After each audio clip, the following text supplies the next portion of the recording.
Hello.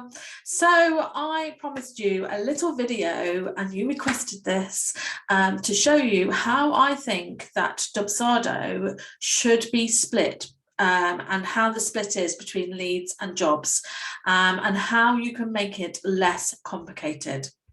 So I'm going to firstly show you how I think this is too complicated and how Dubsado says that you should do it. So these are the project statuses. Okay, you've got your leads here and you've got your jobs here.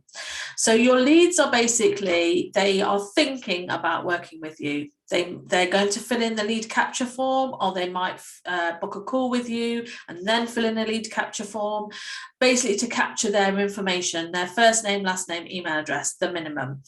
And they're going to come in as leads. Now that could come from your website, or it could come direct. And normally what happens is that the lead capture form is embedded onto your website, and you make the lead capture form have a project status of this one, discovery call from a website.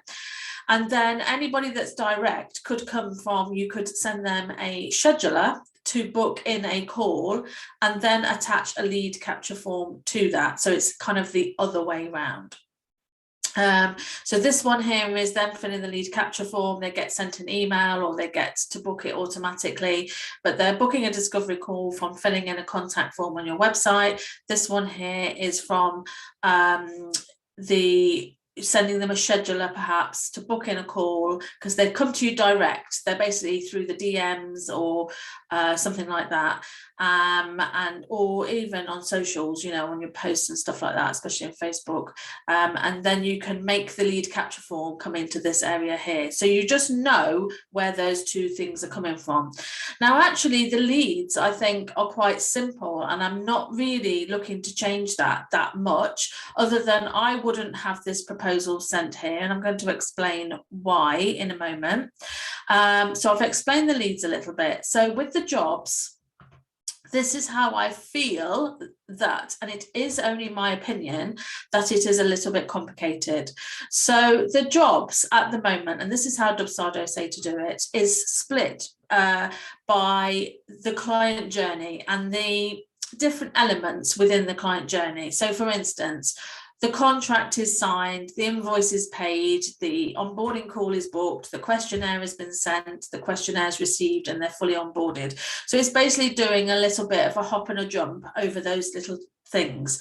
So when your client comes to you and they've had the discovery call, they've said yes, they want to work with you, you've added the workflow to the client folder, and then these little things happen. So in the workflow, you're basically saying when the contract is signed, put them into there. When the invoice is paid, put them into there. When the onboarding call is booked, put them into there. So they jump, hop, and a skip all the way over here like this. So when you come to have a look at your Dubsado and you're like wanting a snapshot, you will be able to see how many contracts are signed, how many invoices paid, and how many onboarding calls are booked. Now, for me, it's a bit complicated because I don't necessarily need to know this information, but I do need to know it in a different way, and I want to know it in a different way, and I'm going to show you that in a minute. So basically these people are popping on here, but you can't actually see which client you can't actually see where your clients fit under what services that you offer. They're kind of fitting in all in the same thing, and it could become a bit confusing. And you only have to click on the contract signed to be able to see who has signed the contract, so that's fine. Then you'll have to pop onto here to see who's paid the invoice. But I would like to show you a better way, or what I think is a better way, so bear with me. I'm back again. So I've made some slight adjustments because I want to show you how different I do it. Now, the one thing that I've kept in here is the proposals sent. Now, you could still keep this in here so that you can see how many proposals that you've sent. I don't, but then that is a personal preference. And that is the beauty about Dubsado, is that you're building it for you and what suits you. So, So what happens is that the calls come in here, they've stayed the same. When you've sent the proposal, then you can actually populate this by using the workflow. But if they turn out to be not quite yet, then you can move them manually to a warm lead or a cold lead. So basic cold leads are like, probably never going to work with you, but I'll keep them in there anyway. Warm leads are maybe in the future, near future, they might come to me. So you can move those across if you find out that they don't want to work with you quite yet. So I've added those ones in. And then,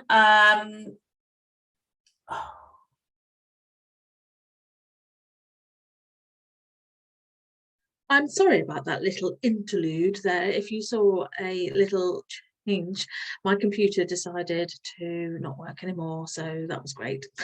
So hopefully this will continue as it was before. So what I was talking about was the leads, and now I'm going to talk about the jobs. So as you can see here, I've changed the jobs considerably. So I now have them, and I've just done this as an example because this is my test account. So I'm going to say that I've got a service 1, a service 2, and a service 3. So I've got 3 services, and on this account I use it as an example of a branding company. And I want to know, this is what I want to know, and this is why I think it makes it simple. I want to know how many people sit under these 3 services, for an example. So therefore, what I will ask the workflow to do is basically take it from a lead and create a job within one of these services. And then when I'm looking at it, I can see how many people I've got under service 1, how many under service 2, and how many under service 3. I can then go and click under service 1, and I will come up with the person that's underneath there, which is my test account. And I will come up with a list of people who are all under service 1. I can then see where they are in the process because I can click on them and I can see where they are in the process. I don't need that in my project statuses, but I do need it to be as simple as possible. And for me, this works better because it means that I can understand where I'm coming from at a short glance. I can say, right, I've got 3 people under service 1 and 4 people under service 2 and 1 person under service 3. That means that I can't take any more under service 1, but I could take 1 under service 3.